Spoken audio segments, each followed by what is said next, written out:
if you don't have a good governance structure, you don't know who could take what decisions. How do we take priorities? Rebalance resources in the organizations. The only way is up. Do you have the mandate? No, let's go to farther. Do you have the mandate? No, let's go to farther.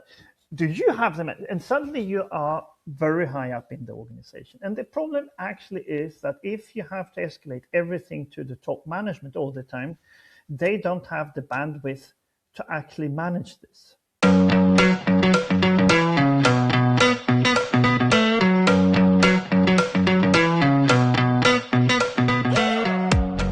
Welcome to the Work Matters podcast. I'm your host, Thomas Bertels. In this episode, I'm joined by Jesper Persson to talk about a topic that sounds boring, but maybe one of the biggest levers for organizational effectiveness: governance. Most people hear governance and think about compliance, policies, or bureaucracy. Jesper defines it as much more simply. Governance is how an organization steers itself. How do we set expectations? How do we give people the mandate to act? And how do we follow up on performance? In our conversation, we explore why organizations oftentimes get stuck between functional silos, unclear decision rights, and overlapping governance models. We also talk about the messy middle of transformation, where the vision is clear, but the organization struggles to prioritize, rebalance resources, and make cross-functional decisions.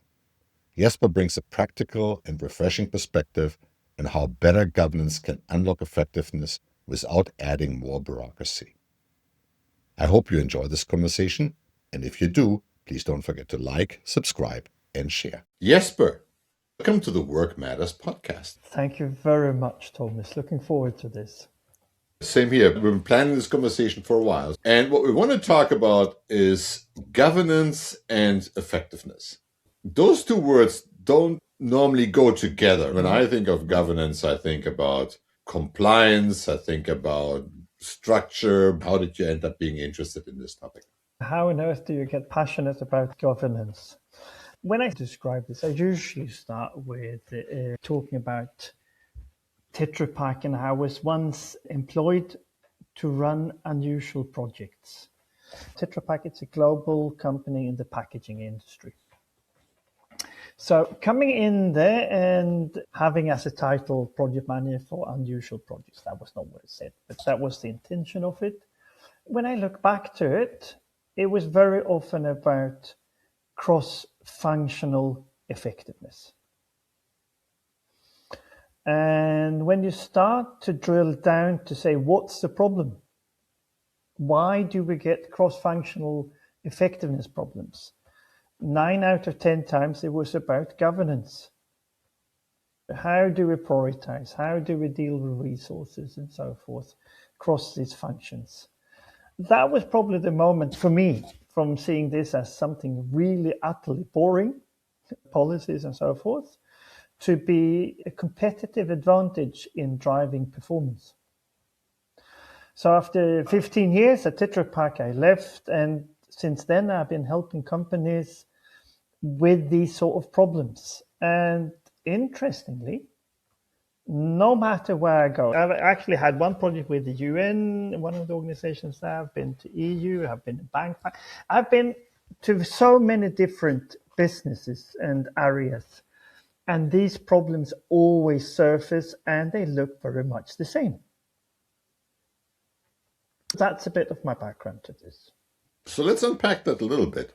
Governance, most people think about that as the controlling aspect, compliance and so forth. You have a different understanding. What's your perspective on governance? How do you define it? Let's go back. Where did this word come from? When I did that the first time, I was surprised to see it is a nautical term. And it means to steer. So if you imagine you would like to go from, say, Athens to Rome, how should we, as effectively as possible, steer the ship to come to Rome? And if we would now say, like you said, policies, the policy is perhaps who owns the ship. That's not the way it works. That's not what takes you from Athens to Rome. It's really about having clear understanding of who does what do we expect from each member on the ship, who is doing what, and how do we run the ship, and how do we follow up that we're actually going there in the way we were thinking. So those three things: set expectations, give a mandate, and follow up on your performance. Those are the three principal things in governance. Organizations do that, obviously. We define annual objectives, we cascade them down, they're tied to bonuses and so forth. Isn't this a problem we could solve with org design? I'm being facetious, but I'm just wondering, we designed it so well, why do we still need the steering element in that? And my question back would be, are we designing them so well? Probably not, huh? But it's true. We are rather good at setting performance targets on the business because we have shareholders, we have the market and so forth. Actually, quite often we ask a function to define what are the KPIs for you and how would you do it. It's actually not always given. We ask them to do them themselves. But there's some sort of a gap there, isn't it? There's a structural gap between we should have this revenue versus this is what the function should do. And that is, what is our expectation of that cross-functional, the flow across the organization? And it's very seldom I see that in a good way and managed in a good way. So I would say that true, but still not true. There's a gap in what we're doing. And this is something I often do when I go into an organization. That is actually to say, how do you set expectations? From the leadership team, what are the processes doing? What are the functions doing? And how does it all connect? How do you give a mandate? And actually, when you start looking at the mandate, already there, you normally see collisions between what is a process owner doing? What is a functional manager doing? And they are not in agreement. So already there, you start to see it's becoming complicated. And that trickles down. Some organizations are not really good at following up and taking actions on their KPIs. And some are doing it, but the only way they can improve is efficiency, doing what they're doing in the function a bit quicker and not asking themselves, are we doing the right things? I would say that's quite a bit for many organizations, quite a journey for many organizations to actually be good at this. We're driving things through functions. And I think that's important. The functions got to deliver, right, on their commitments. But we lose sight of the cross-functional, the process view, end to end. You mentioned the word process manager. Sometimes they put somebody in there who's supposed to play that role. Have you seen that work effectively, managing by process or value stream? Is that an answer to the steering problem? I have the luxury of saying yes to that one. Those who starts to reading up on processes and processes governance and so forth, they will run into Michael Hammer. A lot of what we read about process reorganizations and so forth originates from Michael Hammer. And Michael Hammer, he had this invitee only. It was called the Phoenix Consortium, the best run companies in the world who were working together. And Tetra Pak was one of those companies. And I had the luxury to being part of the Tetra Pak team. So I've actually seen a number of occasions where it worked, and it's a tremendous difference to what we normally see, to be honest. But going back to your question, if you have a process manager, what do you task that person with? Quite often you ask them to do process mapping. And you very often even ask consultants to come in to do the process mappings. You have these huge process maps, but that's not the same thing as having process governance. That's a snapshot of what people thought to be true at the moment. And very often, if you start looking at it and you have, say, the same type of function, say you have production, but on several different places, most likely they're not doing the business the same way. I was working with one company here, and it was actually down to each team to have different setups to the machines. So it was really different.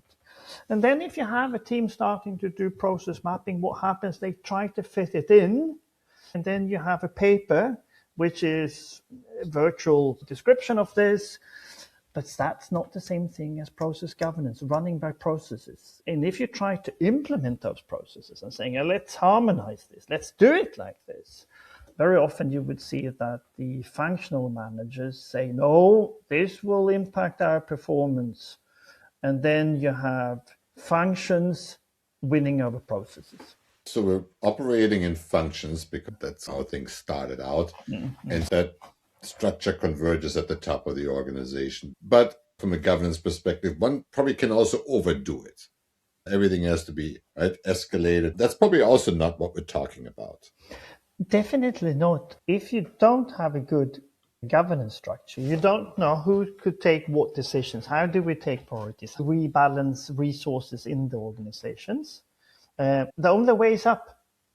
Do you have the mandate? No, let's go to farther. Do you have the mandate? No, let's go to farther. Do you have the mandate? And suddenly you are very high up in the organization. And the problem actually is that if you have to escalate everything to the top management all the time, they don't have the bandwidth to actually manage this. So what happens is that you get approval and saying a decision, but going back to this, now we have set the expectations. How do we set mandate? And do top management have the time to continuously follow up on all of the things that are escalated? So then suddenly you get a lot of things raised up, but you're not following through. And maybe give us an example for where you walked into a situation where there was a lack of effectiveness and how effective governance helped unlock that trapped effectiveness. Could you share maybe an example? The last area I was working with, that was in manufacturing. And they were actually starting with building their own equipment. So they had an engineering department. And when that was completed, you have the projects to actually develop and install them into assets, and then you should run and having maintenance on them. Now, typically when you go in there, when we went into, say, mechanical engineering, they were doing a good job based on doing mechanical engineering. But they didn't really start thinking about how should I do this to improve the overall equipment effectiveness. What is it that maintenance needs over there to make these assets working as with high standards as possible? The first step of actually having a governance is do you even have a feedback loop? Do you even have a feedback loop to know, is this something that works or doesn't work? And then when you start looking at it like this, you can start saying, what are the critical parts in an equipment that has the highest impact on our effectiveness in our factories?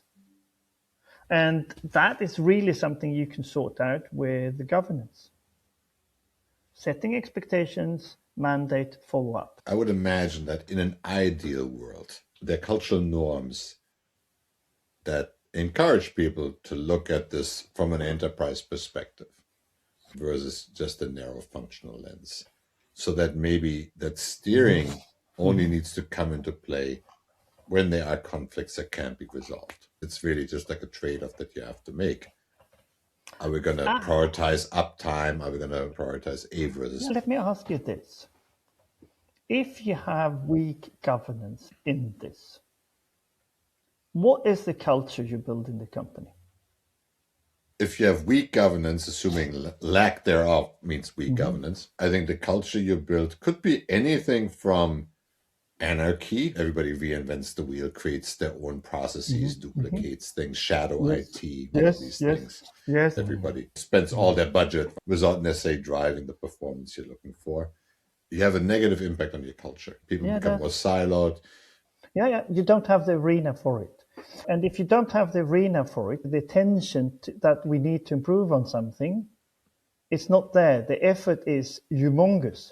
And it's so easy to sit and blame other functions, saying, we can't do this because of, like this. You can become efficient, doing the things you want to do a bit quicker in your function, but you're not effective. You're not asking, are we doing the right things?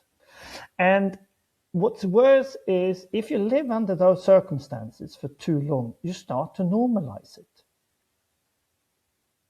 What happens is the person and the organization that is downstream start to saying, oh, this is the way it is. Now we need to have a group of people fixing it.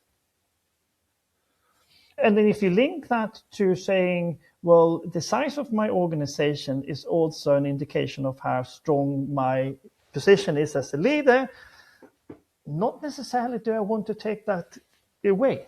It really builds new problems to do things like this. We tend to look at this as individuals. We put a person in charge of a function. Now we got to make that individual work well with whoever's next. But we don't really have a team approach to this. We don't look at this, yes, you wear a functional hat and you bring something to the table here, but you are part of our value stream. We're operating as a team. We have shared objectives. And that's the most important part. Yes, you got to come home, you got to deliver to your boss against your objective, but the more overarching piece is, do we drive value for the customer? The example that comes to mind for me is pharmaceutical drug development. You have functional disciplines that support these projects, regulatory, toxicology, whatever it might be. But the project has to go through the process and has to go through it fast. And so if you align it too much towards the functional dimension, you'll never get it done, right? Because they all then start to prioritize these projects. Yes. So the teams intentionally get a lot of autonomy. And you rely on the team members to go back to the function and make the case for the project to get the resources they need. So is that a little bit the model we're talking about? I would definitely say so. There's a simple thing I do when I go into an organization, just trying to get a quick understanding, really quick. And that is to ask these three governance questions. How do we set expectations? How do we give a mandate? How do we follow up? And I go through three different layers of the organization. So I ask this question and saying, how is the top management doing this? How do they set expectations? And then go to the next one and saying, how do we do it with processes? Next one is, how do we do it in the functions? And the last one is, how do we do it with IT and architecture? Because more and more of the business models are becoming digital at this time. Asking these questions and then seeing, do they fit together? Do we have an operating model where these questions and these layers are in a way working effectively together? If I would ask you, you have been to several places, Thomas. How many cases have you seen that these four, if we bring focus on these four, with these three questions are working as a combined operating model in an efficient and effective way? Oh, never. It might work on one or two of those dimensions, but I think expecting everything to work well together, I think, is virtually impossible. It's human nature that we're talking about. But I think what you also sometimes see is it doesn't work on any of them. That's quite common. It's not like they're not working as a whole, they're not working individually either. I think that's a very good statement. It's easy, obviously, to sit in judgment and say, gee, they're doing a terrible job. But one also has to admit that large global organizations are incredibly complicated animals. If you and I would go together and look at the company and say, what governance structures do you have? You would find functional, you would find process, you would find IT, finance. You would find probably 5-10 different governance models living on top of each other. But I think the steering part of it, that there's actually somebody who drives it with intent and persistency towards a better outcome, that I think exists more on the functional level. Yes. Because that's the traditional power structure. It tends not to really exist at the process level. Because if you do that, then you end up with some weird matrix organization. And I don't know what your perspective is, but those tend to be hard. Very hard. It's very hard. And you need to model that so they work seamlessly together. My point is that when you are starting to building those governance structures, very often they are doing a new governance structure without asking, what are the other governance structures we already have in place? So you get a tapestry of governance model above, which is then the governance overload syndrome. You have too many different governance models on top of each other, and no one can really read through who is taking what decisions with what mandate. Let's maybe talk about governance in the context of large-scale transformations. Large-scale. You use a term I like. You got to explain it, though, to our listeners. The messy middle. What do you mean by the messy middle? A step back and saying, how did this business transformation start? Let's say it's the leadership team that have been working intensely and said, hey, our old business model, for whatever reason, is not holding water anymore. We need to do a change. We need to change this. And they are preparing a new bold statement of saying the organization, the company should go from here to over there. There's communications about it. And most likely that vision is good. So the end target, we need to go over there, is rather smart, or really smart. That's an imperative that we get there. And what happens then is you ask each of the functions. We said before that functional governance is probably the strongest one that we have in 99% of all organizations. So we ask them to start looking inwards and saying, what do we need to change to go there? So what normally happens is that we ask these organizations, these functions, how can you contribute? And they will look into the agenda of things they would like to change. They would say these 5 fits, perhaps rebrand them, and you would start to see immediate movement. All the functions are reporting, yes, we understand, and we have started to move. So we have a good start and we have a good end. But as the name is referring to, the messy middle, something happens in the middle. And as this was now a big business transformation, at some point in time, the way we have normally done our prioritization, taking decisions, reprioritized or rebalanced resources and so forth, that has been happening within each function, that model doesn't work anymore. You need to actually start saying, should we go with Thomas' ideas and priorities, or should we go with Jesper's, or who should we go with? And if Thomas gets 1 resource more, Jesper can lay off 5, 10, whatever it could be. And most transformation comes to this phase unprepared. And that's why it becomes messy. The thing that I try to advise organizations is to say, this phase will come. It's not a failure. It's part of the transformation. So instead of going there and just being surprised by it, plan for it. Really start out saying, where do we believe this will happen? And when we come there, how will we do these things? How will we prioritize? How will we take decisions? How will we rebalance and so forth? I've been into quite many big transformations, and I don't think I have seen anyone at this point doing this as a starting point. I don't know if, Thomas, if you have seen it, but almost everyone comes in and saying, oh, we're surprised. What do we do now? It's really funny. People say be prepared for the unexpected, but this is actually being prepared for what you definitely can expect. Yes. You're going to get to that point where you start to shake the foundation of the existing model, and the antibodies are going to come out. So how does this play out in the real world when you get into that messy middle? Really good question. The other day, a friend of mine, he's a project manager. It's quite a famous project here in Sweden. They had something they called the Tollgate 2 meeting. And they had done a lot of preparations. This was sent out, and he came into the room, and there were 4 managers. And as this was now suddenly nothing that really fell within each functional domain, it came across them. No one felt that they could take a decision. I have read it, but not in depth, and I don't understand what happens here, and so forth. So suddenly this yes and no was a difficult thing to do, because if you say yes and it was wrong, you could be blamed if you said no. So suddenly the most rational thing to do was to say, we need more information, we need more time.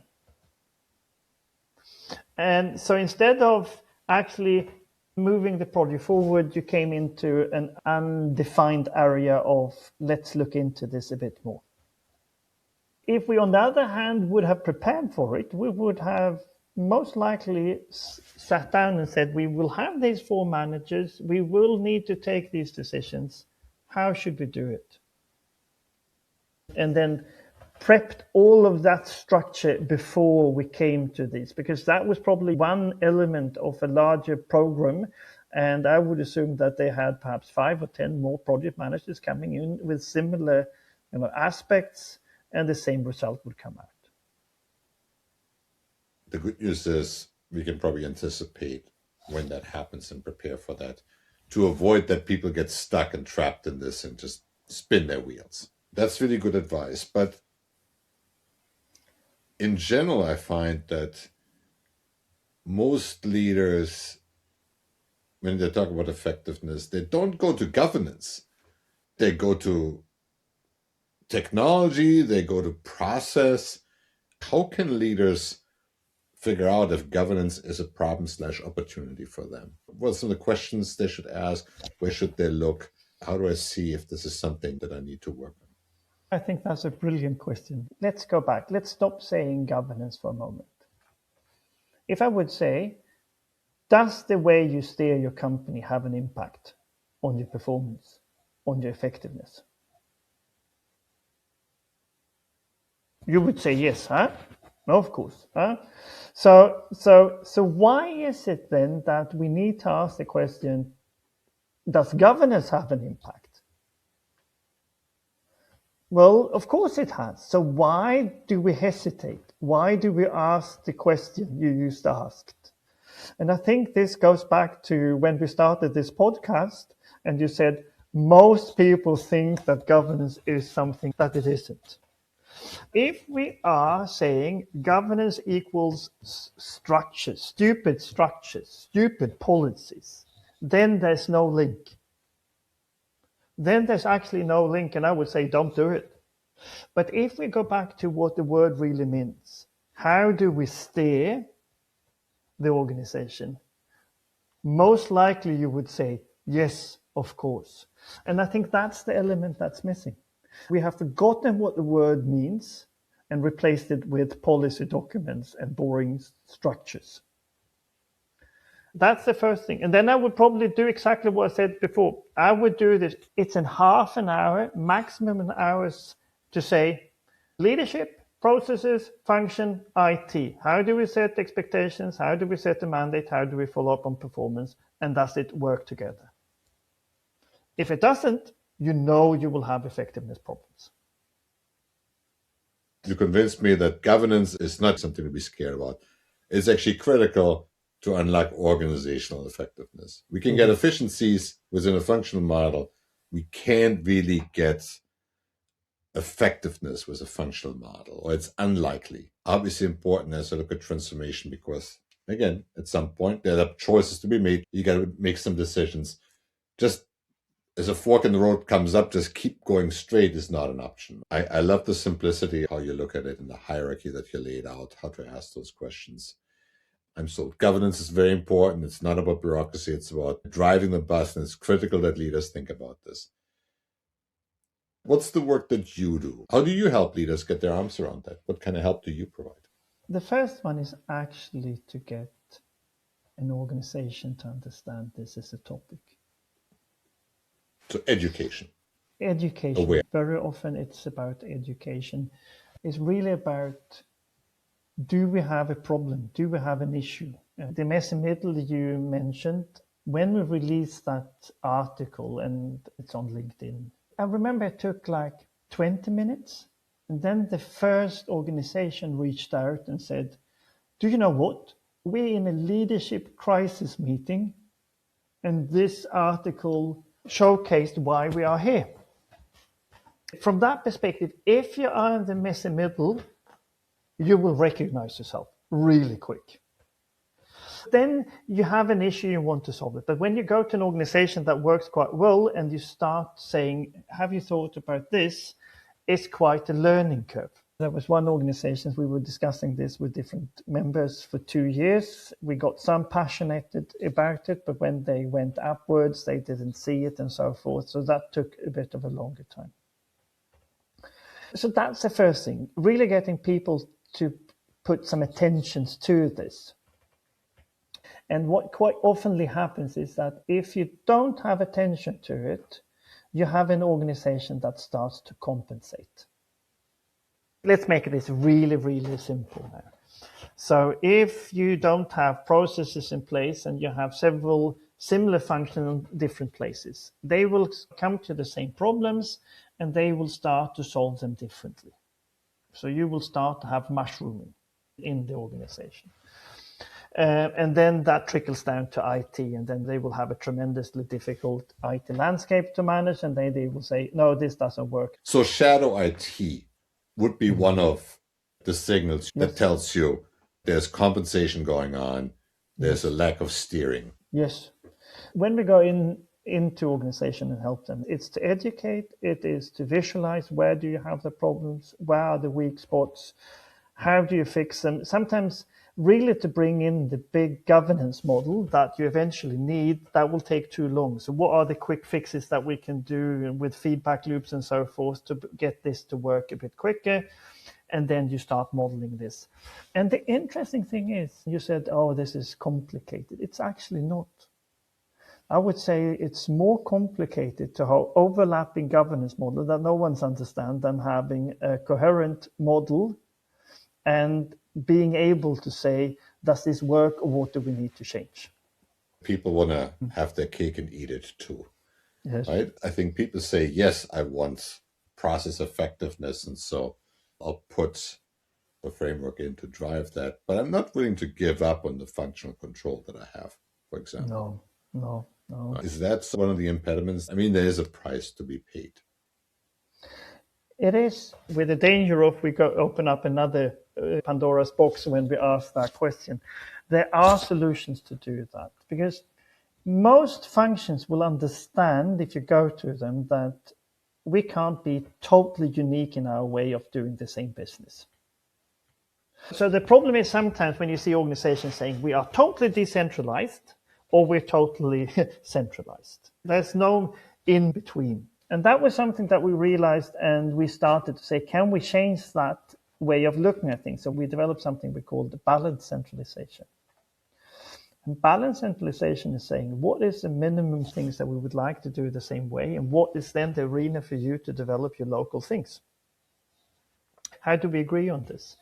And that really makes sense, even in the most functional organizations. I've been meeting with a lot of functional managers and saying, yeah, we can understand this, because what I'm hesitant is that I need to change totally my business model, and all of my KPIs and metrics and promises will go bananas. So really to find this and then draw a line in the sand and saying, these are the things that we will do in the same way, and this is the arena, making that stable, and then to look at it again and saying, did we put the line in the sand in the right place? Or should we move it somewhere? Should it be more the same, less the same? And quite oftenly, it will be, well, we would like to take the next step. We would like to have even more together. So that's normally what happens. Okay. So it's not necessarily more control, but more collective decision-making versus yes. So if we would go from the process perspective, we could say, which are the processes that we all agree to should be the same? I think it's a super interesting topic, because if you think about organizations, we have this classical top-down model. We know that doesn't work in today's world. No. Right? Because they're just way too complicated, and by the time we make a decision, we're all dead. We also know that driving all the decision-making down, it works in some business, in many it doesn't. If you're a pharma company, you can't have every little operating company decide which assets to develop.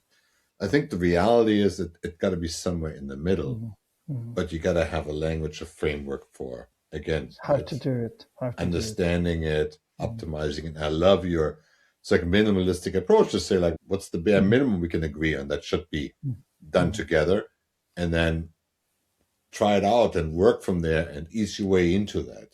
Because I would imagine a lot of times that means driving decision-making down in the organization, empowering people to make these decisions, holding them also accountable for those decisions, And we learn we got to feel our way in. It might be too much, too little. It sounds like the support you provide really helps people not just install something, but actually install it and then fine tune it and tweak it to make sure it delivers what they're looking for. Yeah, I met with a senior manager from a Danish company, and we were speaking about it, and he said, Jesper, you need to look at this as a cardigan with a zipper.